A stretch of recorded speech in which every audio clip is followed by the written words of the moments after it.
अखिलेश को फंसा लो तो उत्तर प्रदेश में अगर आप यादवों को निशाने पर लोगे तो नरेंद्र मोदी की पॉलिटिक्स जो है ना, अगर यादव चोर है तो फिर चंपत चोर सबसे बड़े हैं। राम को तो लूट के खा गए, राम के भक्तों को लूट लिया, पहले राम के भक्तों को मरवा दिया, फिर उसके बाद उन्हें लूट लिया, उनकी भावनाएं लूटी।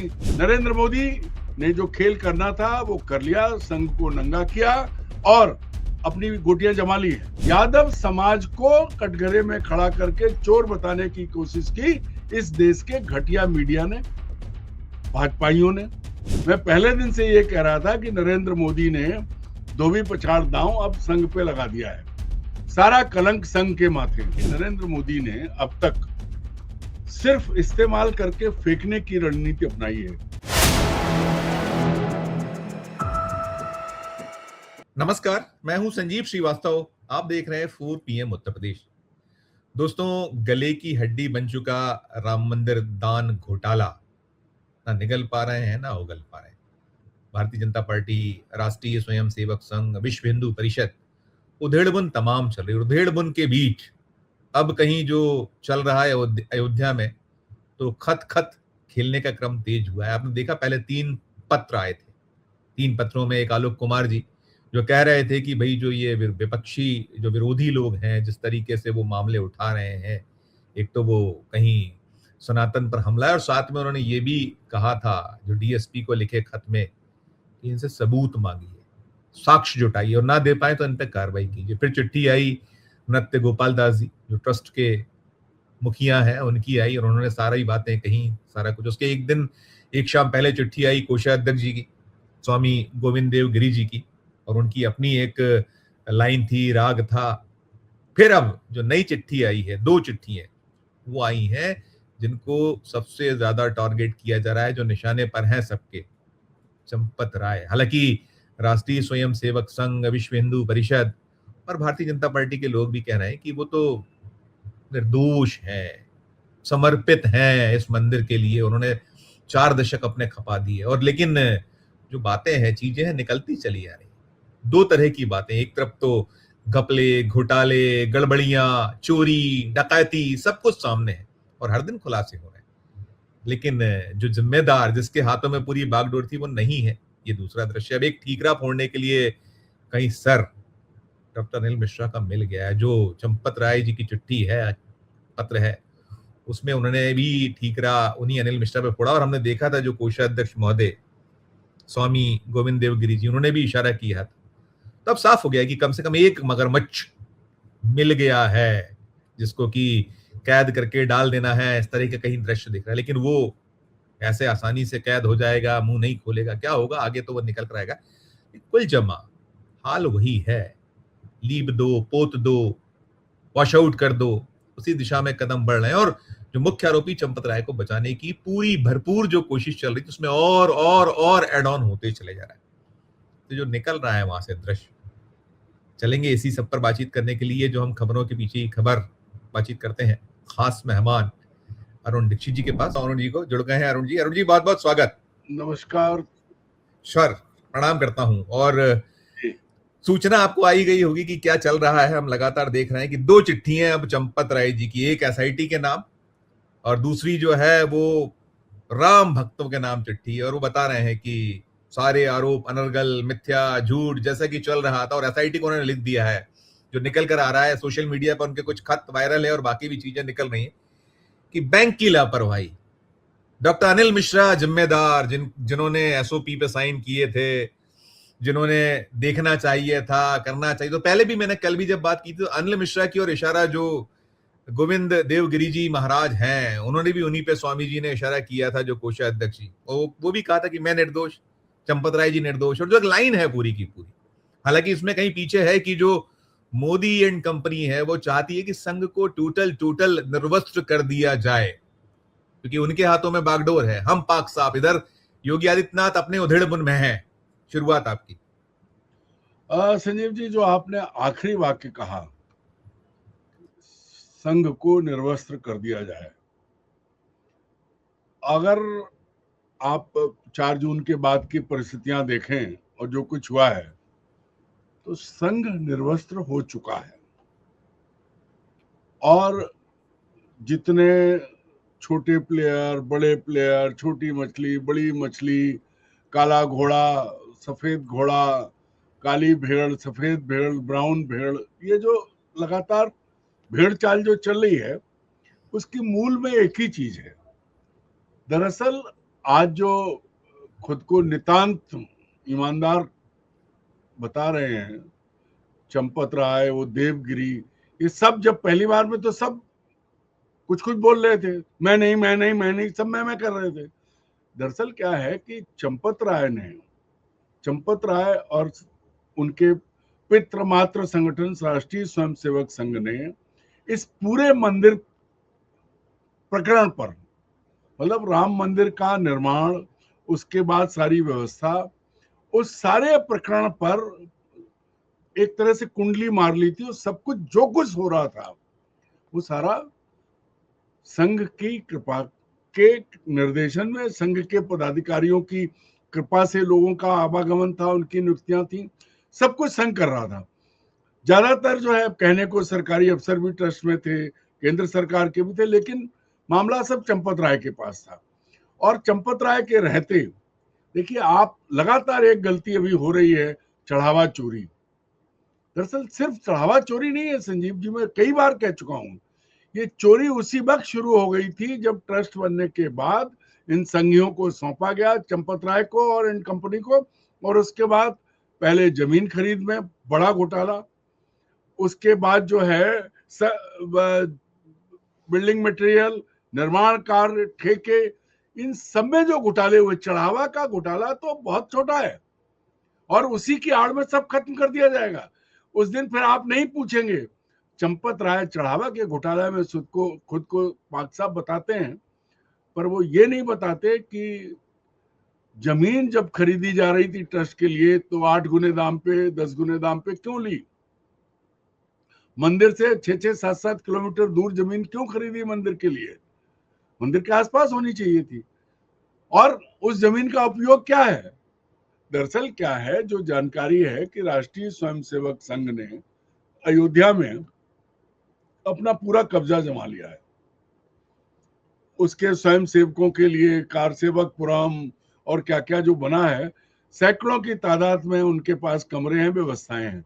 पूरी की तरह पूरी की पूरी व्यवस्था का कंट्रोल संघ यानी चंपत राय के हाथ में था और कोई नहीं। अब अगर आप बात करें, पहले, सबसे पहले जब ये बात खुली, पहले चीज खुली कैसे है, किस उस पर खुली है, आप समझिए कि बात उठी थी, कुछ नहीं हुआ, लेकिन एक व्यक्ति ने चिट्ठी लिखी पीएमओ को और उसके बाद पहले आए नृपेंद्र मिश्रा। जब पोल खुली तब नृपेंद्र मिश्रा ने एक बयान दिया, दूसरी बार नृपेंद्र मिश्रा आए तब उन्होंने डकैती की बात की, और तीसरी बार जब नृपेंद्र मिश्रा आए तब वो सीईओ नियुक्त करने की बात कर रहे थे। और ये ट्रस्ट की जो बैठक हुई उसमें हुआ। अब इस वक्त जो लड़ाई है वो राष्ट्रीय स्वयंसेवक संघ और नरेंद्र मोदी की टीम में चल रही है। मैं पहले दिन से ये कह रहा था कि नरेंद्र मोदी ने धोबी पछाड़ दांव अब संघ पे लगा दिया है, सारा कलंक संघ के माथे। क्यों? बैठा कौन है कब्जा करके? हर जगह संघ है, विश्व हिंदू परिषद है, चोरी का सारा काम संघ और विश्व हिंदू परिषद के ही लोग कर रहे हैं। तो अब जो चीजें उभर के आ रही हैं उनमें आप देखिए, पहली चीज जिसको सबसे बड़ा विलेन बनाया और बाद में उसको, मतलब पूरी कम्युनिटी, यादव समाज को कटघरे में खड़ा करके चोर बताने की कोशिश की इस देश के घटिया मीडिया ने, भाजपाइयों ने। क्या कहा गया? टिन्नू यादव। और टिन्नू यादव तो राष्ट्रीय स्वयंसेवक संघ का स्वयंसेवक है, बरसों पुराना है। और उसके पास जो एसआईटी आई वो कहती है उसका कोई रोल ही नहीं है, उसके पास सिर्फ दूसरी चाबियां पाई गई हैं। दूसरी चीज जो है, ये कह दिया गया कि अखिलेश यादव ने 780 बार बात की, और वो फिर वही बात है, अपशब्द निकलते हैं। वो एक सांसद हैं जो अमाननीय होना चाहिए उनके लिए, वो ट्वीट कर रहे हैं, भाजपा के प्रवक्ता ट्वीट कर रहे हैं, झूठ फैलाने में ये जो बड़ी चीज है, संघ को भी निपटा रहे हैं, दुश्मनों को भी निपटा रहे हैं। क्योंकि नरेंद्र मोदी अब ये भी कहते हैं वक्फ की लूट पर कोई बात नहीं करता। तो ये जो चीज है, संघ को इन्होंने, लड़ाई नरेंद्र मोदी और संघ की हुई, वर्चस्व की लड़ाई है। और संघ को निर्वस्त्र कर दिया मोदी जी ने। अब कुछ भी कर ले चंपत राय, कुछ भी हो जाए, भले ही संघ में ट्रस्ट में बने रहे क्योंकि सदस्य हैं, लेकिन चंपत राय के जो उनका चीरहरण हुआ है वो वापस इज्जत नहीं पाएंगे, क्योंकि चंपत राय ने चोरों को संरक्षण दिया है, चढ़ावे में नहीं, जमीन खरीद में, मंदिर के निर्माण में। और 2200 करोड़ रुपया अगर खर्च हुआ है, 40% कमीशन की बात तो सब जगह आ गई। पत्थर में तो 500% ज्यादा लिया है, तो आधा आधा तो हो गया ना। 2200 करोड़ में 800 करोड़ भी 40% पे मान लो तो चढ़ावा से बहुत ज्यादा है। और यही दिखाएंगे ये आपको पूरे देश को बताएंगे चढ़ावा आया 2200 करोड़ में 400 करोड़ के आसपास, 400 करोड़ प्लस होगा, 40 नहीं 400 करोड़ प्लस होगा। 2200 करोड़ में 40, 800 करोड़ जाएगा, 40% की बात कर रहा हूं मैं। जी जी जी, 800-900 करोड़ जाएगा, वो कह रहा हूं मैं। तो ये जो है, इन्होंने खेल क्या करना है, इन्होंने आड़ ले ली चढ़ावे की 100-200 करोड़, उसमें भी कुछ 2-3 करोड़, फिर 2-3 करोड़ में भी कहेंगे 80 लाख पकड़ लिए। और एसआईटी ने भी बता दिया सब, जिसको कहते हैं अरुण जी आंकड़े निकल कर आ रहे हैं। आंकड़े आए हैं, 2 आंकड़े बड़े चौंका रहे हैं। अभी जैसे हुआ है कि उन्होंने कहा है कि हम जो चाहे वो प्राण प्रतिष्ठा हो, उस समय जो खर्च हुआ था उसका एक ऑडिट किया जाएगा। बाकी भी ऑडिट की बात हो रही, सोना चांदी जेवरात सबका एक ऑडिट करेंगे, उसकी सूची बनाएंगे, तमाम बातें अब हो रही है। लेकिन एक बड़ा दिलचस्प आंकड़ा है, आप देखिएगा उसमें एक मिनट, प्राण प्रतिष्ठा में 8000 लोग आए और खर्चा है 113 करोड़। पर हेड आप जोड़ लीजिए, 14 लाख रुपए से ज्यादा पर हेड आ रहा है एक चीज। फिर दूसरा वो ध्वजारोहण, जिसको लेकर प्रधानमंत्री जी को आपने दोनों में देखा, प्रधानमंत्री हर जगह थे, उसमें भी थे। ध्वजारोहण में लोग आए 6000, खर्चा है 10 करोड़, यानी प्रत्येक व्यक्ति पर खर्चा 16,666 रुपए से ज्यादा। ऐसा क्या हो गया कि उधर 14 लाख रुपए पर हेड और इधर 16,666 रुपए पर हेड? ये कैसे आंकड़े हैं? ये नहीं आपको लगता कि माले मुफ्त दिले बहराम, लूट लो, खा जाओ, क्या कर लो? मैं क्या कह रहा हूं, ये सब चीजें प्राण प्रतिष्ठा ध्वजारोहण से पहले, जब शिलान्यास के वक्त, जमीन खरीदी के वक्त जो घपला शुरू हुआ है, वहां से जांच क्यों नहीं? अयोध्या में जो जमीनें ट्रस्ट ने खरीदी हैं, उनकी जांच क्यों नहीं? जो निर्माण कार्य कराया उसमें जो कमीशन की बात आई है, जो पत्थर वाले का बयान है, बाकी सबके वीडियो हैं, कोई नई बात नहीं है। वो इंजीनियर वर्मा जी थे, उनके वीडियो हैं, ये सब चंपत पे आता है। ये बेसिक जांच होनी चाहिए। तो कम से कम 1000-1500 करोड़ का घपला ये कर चुके हैं। अब ये दिखाएंगे क्या? दान आया, चलो ठीक है, आपने रामायण दिखा दी, चढ़ावा दिखा दिया, लेकिन जो कर चुके हो आप, ये कहां से आएगा? ये जो बेसिक जांच से बचने का तरीका है, ये जो कह रहे हैं जांच कर लो, रामायण आ गई, ईंटें आ गई, गला दी, फलाना ढिमाका, ये कुछ नहीं है। और चंदा भी दिखा देंगे ये चढ़ावे का कि 1-2 करोड़ का खेल करके निपटा देंगे। जो सैकड़ों करोड़ जमीनों की खरीद, निर्माण कार्य में, और ये जो आपने कहा अतिथियों पे, इस पे जो खर्च करके कमा लिया है, 14 लाख पर हेड है अगर उसको जोड़ा जाए, बाकी होंगे खर्चे और भी होंगे। ये राम के घर का वो था या अंबानी के घर का था? ये भी बताएं। वहां भी इतना खर्चा नहीं होगा, 14 लाख पर हेड तो अंबानी ने भी खर्च नहीं किया होगा। अभी भी संजीव जी, सारा मीडिया उलझाएगा। मूल से जांच शुरू हो, जमीनों की खरीद से लेके मंदिर निर्माण तक की सामग्री की खरीद, सारे कमीशन खोरी जो जमीन से शुरू हुई है। चढ़ावा तो बहुत छोटा मुद्दा है, और चढ़ावे की आड़ लेके, देखिए एक बात मैं बहुत गंभीर बात कह रहा हूं कि दोनों में फिर समझौता होगा, संघ और बीजेपी में। चढ़ावे की आड़ लेके ये खत्म कर दिया जाएगा, कोई नहीं चोर, कोई नहीं पकड़ा जाएगा। अशोक मिश्रा को पकड़ा अगर गया तो वो मुंह खोल देंगे। तो फिर इस वजह डॉक्टर अनिल मिश्रा जो है, अगर उन्होंने मुंह खोल दिया तो फिर चंपत होंगे। इसलिए सब ये जो पकड़े गए हैं, इन्हीं को दिखा के अब टिन्नू यादव पे हाथ नहीं डाल पाएंगे। ये सोचा था कि यादव को खेल लो तो अखिलेश को फंसा लो, तो उत्तर प्रदेश में अगर आप यादवों को निशाने पर लोगे तो नरेंद्र मोदी की पॉलिटिक्स जो है ना, अगर यादव चोर है तो फिर चंपत चोर सबसे बड़े हैं। और यादव पर तो एसआईटी ने क्लियरेंस इसीलिए दे दी कि उनके पास सिर्फ चाबियां पाई गई हैं। मूल बात यह है कि सिर्फ आईबाश है। नहीं नहीं, ये इसमें सिर्फ भूमिका अभी की है। भूमिका भूमिका क्या अनिल मिश्रा पे एफआईआर की मान सकते हैं इसको, जो चल रहा है फिलहाल, कि उन पे कर दो एफआईआर, ऐसा लगता है? देखिए, बलि का एक बकरा तो बनाना है, क्योंकि मगरमच्छ, सबको बचाना है। बलि बलि का मगरमच्छ, अब मगरमच्छ की बकरा मगरमच्छ छोड़, नहीं है, ठीक मगरमच्छ तो चंपत है, है उसको ठीक। चंपत करना है। बलि का बकरा बनाना है, और ये जो हजारों करोड़ का खेल हुआ है उसको दबाना है। उस पर आप और हम बात कर रहे हैं, लेकिन सोशल मीडिया पे उठ रही है। तो अनिल मिश्रा को भी लाके उसमें, और थोड़े समय में उसको खत्म कर दिया जाएगा। जो लोग जेलों में हैं, जो गिरफ्तार हुए, वो भी खत्म, छूट जाएंगे, और हम और आप भूल जाएंगे। सारी तैयारी इसके बदले में होगा ये कि ट्रस्ट में मोदी का सीईओ आ जाएगा, ट्रस्ट में मोदी के अपने लोग कंट्रोल में आ जाएंगे, संघ का कंट्रोल धीरे से खत्म करके मोदी अपने कंट्रोल में लेंगे, और जो मनमानी संघ कर रहा है, क्योंकि संघ ने सब कुछ कर लिया है, संघ मतलब चंपत राय अपनी भूमिका बता रहे, तो जांच, अगर ईमानदारी से जांच हो तो जांच शुरू से होगी और आखिर तक होगी। आखिर का मामला जो उठा है चंदा चढ़ावा चोरी का, ये तो टिप ऑफ आइसबर्ग है, कुछ नहीं है। खा तो पहले गए हैं, और उसी की लड़ाई है भाई। अयोध्या में संघ बिखरा पड़ा, संघ ने पूरा कब्जा कर रखा है। मतलब 100 करोड़ में जमीन खरीदी मंदिर से कई किलोमीटर दूर, और अरुण जी उसमें देखिए, हो क्या रहा है मंदिर आप के लिए, आप जो उसमें आप गंदगी जितनी की आप गौशाला में चारा बोया जा रहा है। हाँ, जितनी बातें आप कर रहे हैं, मैं तो ये देख रहा हूँ, आप पहले दिन से आपने जो कहा कि भाई 7 तारीख को विसिल ब्लोअर सामने आए, अखिलेश यादव ने उसको स्पष्ट किया, पहले 4 को हो चुका था, पकड़ा गया था, दबा दिया गया था, सारा सब कुछ सामने है।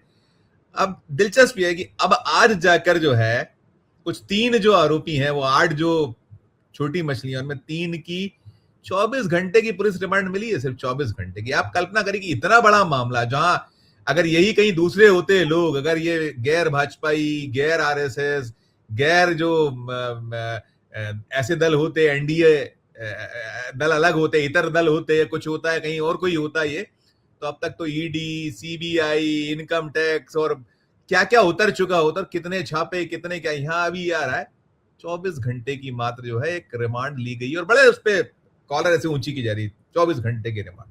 अब ये अब देखिए संजीव जी, एक और मजेदार बात है। लोग कहेंगे, क्योंकि मैं, भगवान ने मुझे ब्राह्मण के घर में पैदा किया है, मेरा सरनेम ब्राह्मण है।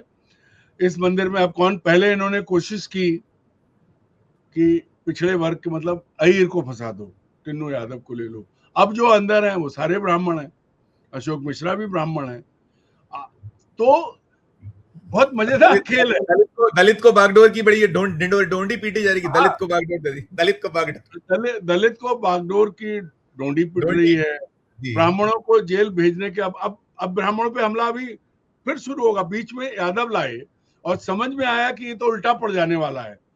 तो अब ब्राह्मण ऐसी कौम है कि उन्हें, मतलब वो अपनी हैसियत से गिर गए हैं। मैं तो, मुझे कहने में कोई शर्म नहीं है कि अगर ब्राह्मण अपना ब्राह्मण कर्म कर रहे होते, उनका पांडित्य कर्म बचा होता, तो आज उनकी ये दुर्गति नहीं होती, इस हाल में नहीं होते वो। तो अपने कर्मों की वजह से हैं। तो जो हैं मिश्रा, शुक्ला, जो जितने जेल में हैं वो भुगतेंगे। पर सवाल वही है कि आपने पिछड़े, गरीबों, उनको सबको फंसा लो, ब्राह्मणों को फंसा लिया, सब ठीक है, पर असली खेल करने वालों तक आप कब पहुंचोगे? नहीं जाओगे आप, नहीं करेंगे ये।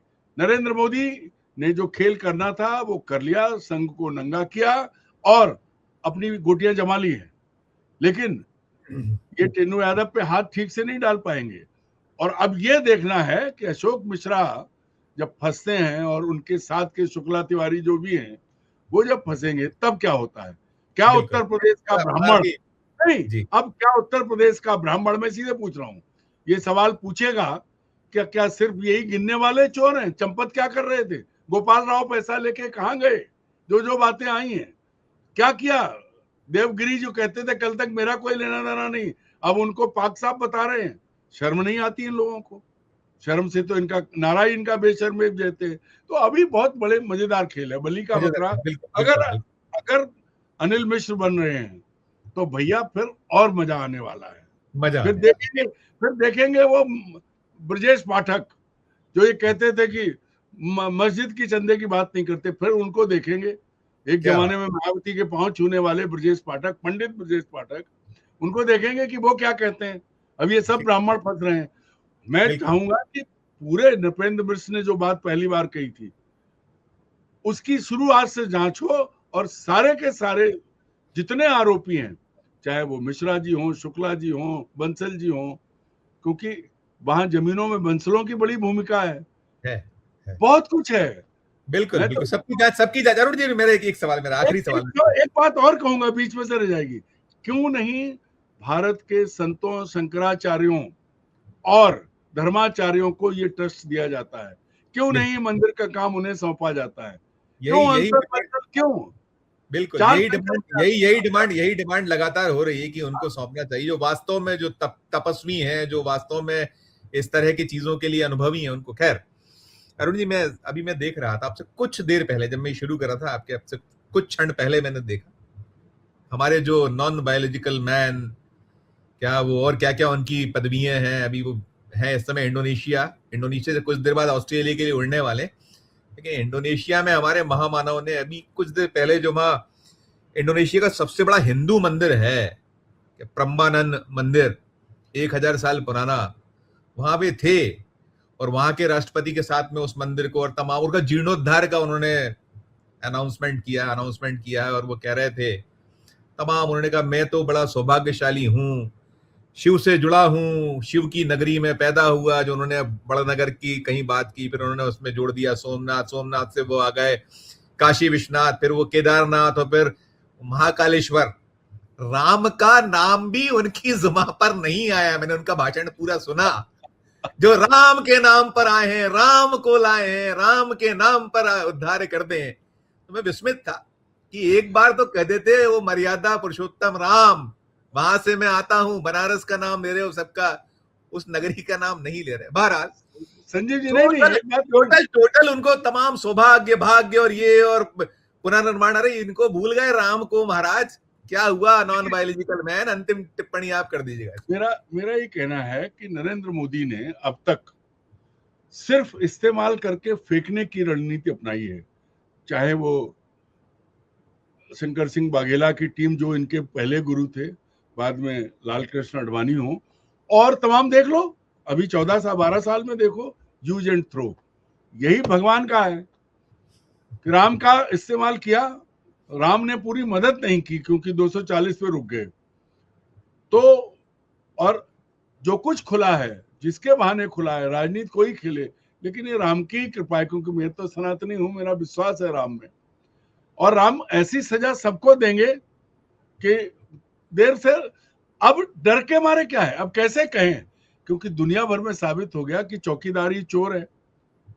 ये अटल जी की वो है कि अगर कुत्ता नहीं भौंका, चोर आए, तो कुत्ता चोरों से मिला हुआ है। तो अब कैसे राम का नाम लें, क्योंकि राम को तो लूट के खा गए, राम के भक्तों को लूट लिया, पहले राम के भक्तों को मरवा दिया, फिर उसके बाद उन्हें लूट लिया, उनकी भावनाएं लूटी, उनकी भावनाओं के ज्वार पे सवार होके सत्ता में आए, और अब जब उन्हें घर ले आए तो उनका ही घर लूट लिया। मुझे अरुण जी, मुझे उसमें लगता है कि मतलब पाखंड करने की हद है। बहरूपिये भी शर्मा जाए। अब उसमें और भी क्या क्या, उसमें विदूषक, बहरूपिये, क्या क्या कहा जाता है, उनको भी शर्म आ जाए। लेकिन पता नहीं किस मिट्टी के बने कि वो किस तरीके से प्रस्तुत होते हैं। अविनाशी है। ऐसा पीस भगवान ने वो सांचा तोड़ दिया। हालांकि गनीमत है कि एक ही है, अगर एक ही है, एक से ज्यादा होते तो। इससे थोड़ा बड़े वाला वो है अमेरिका वाला, दोनों एक जैसे हैं, लेकिन वो फिर भी मर्दानगी दिखाता है, बोलता है, इनके मुंह में तो वो ऐसे सूजे से सिलाई हो जाती है कि नहीं बात करते हैं। अन्यथा बार बार एक ही बात आती है कि ऐसा कोई नहीं है जिसका इस्तेमाल नहीं किया है। अब आप देखते जाइए कि राम का इस्तेमाल हो गया, अब राम नहीं आएंगे चर्चा में, क्योंकि जहां राम आएंगे वहां राम की चोरी आएगी। अब तो राम को खुद ही कुछ करना है, वो नहीं नाम लेंगे। अन्यथा भारत में, मैं आखिरी बात कह रहा हूं कि भारत में नहीं, पूरी दुनिया ने देखा था कि नरेंद्र मोदी पर्ची में योर एक्सीलेंसी कर रहे थे, और भारत का कुत्ता मीडिया, अब डॉग मीडिया भी नहीं कहेंगे, कुत्ता मीडिया, क्या खबरें चली थी, मोदी ने ट्रंप को औकात बताई। देखे थे आपने भी और हमने भी। तो ये जब हो जाता है और उसके बाद भी एकमात्र नारा संघ और मोदी का है, बेशर्म एब जयते। बस नहीं, आपकी वो जो एक लाइन एक शब्द है कि वो राम जो है वो देख लेंगे, उनकी लाठी में आवाज नहीं होगी और जब आएगा वक्त तो सब कुछ होगा। शुक्रिया अदा करूंगा, बहुत शुक्रिया, बहुत आभार, धन्यवाद। दोस्तों आप सुन रहे थे हमारी चर्चा और हमने जैसा बताया कि क्या चल रहा है, खत खत हो रहा है खेलना। और प्रधानमंत्री जी का इंडोनेशिया में जो सबसे बड़ा हिंदू मंदिर, राम नाम जुबान पर नहीं आया, तो ये सीन है, ये दृश्य है। आपकी अपनी जो राय हो, आपकी अपनी जो टिप्पणी हो, जरूर हमारे इस वीडियो के कमेंट बॉक्स में जाकर कीजिएगा टिप्पणी, राय दीजिएगा। और अच्छी लगे हमारी ये चर्चा तो चैनल को लाइक कीजिए, सब्सक्राइब कीजिए, ज्वाइन का बटन दबाइएगा तो हमारी हौसला अफजाई होगी। प्यार और इस्तेमाल देखते रहिए 4 PM न्यूज नेटवर्क। धन्यवाद, नमस्कार।